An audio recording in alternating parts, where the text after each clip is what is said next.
მოგესალმებით, შემოძვირფასებო. კარგი საღამოა დღეს. ქუთაისში ცოტა ხანდახან წვიმიანი, მაგრამ მაინც კარგი საღამოა. და მინდა გითხრათ, რომ დღევანდელ დღეს ბევრი ადამიანი, ბევრი ქრისტიანი ვერც გებულობს იმას, რომ ბიბლია ეს არის ადამიანისთვის სარკე, რომელსაც იყურები ადამიანი და შენ თავს ხედავ.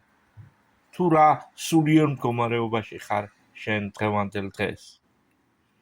დიახ, ღმერთი ყველა ჩვენთაგანს გვაძლევს საშუალებას, რომ სარკეში ჩავიხედოთ.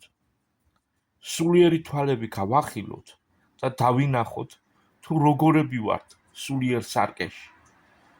აი, ყველა ადამიანი, არ ვიცი, მე ადამიანი დღეს რომელიც სარკეში არ იყურება მაგალითად და არ იწესრიგებს თავიანთ თავის თავს. მით უმეტეს ქალბატონები. ვიცით?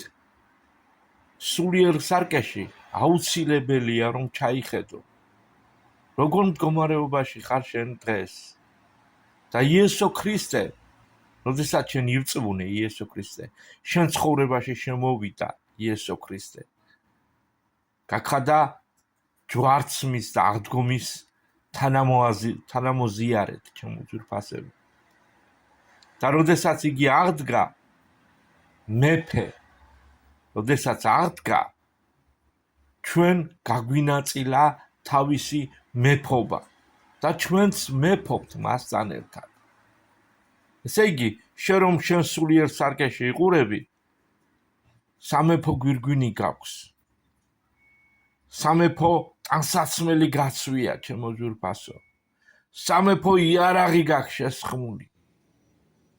ეს მრავალს არ ჯერავს დღევანდელ დღეს და არ იცის მრავალმა ასეთი რამ თუ არის, მაგრამ სულიერად თუ შეხედავ შენ თვალი, შენ თავს ამ სარკეში დაინახავ თუ როგორ შეგმოსა შენ უფალმა. გაგახაროს გამჩენმა, ჩაიხედე ყოველ დღე სულიერ სარკეში. დაინახე შენი გვირგვინი, შენი ტანისამოსი, შენი ყველაფერი იარაღი და ნახავ თუ რა ძლიერი ხარ. თუ რა ძლიერი ხარ ყოველდღიური ცხოვრებისთვის. არა ხარ დამარცხებული, არამედ გამარჯვებული ხარ ქრისტესთან ერთად.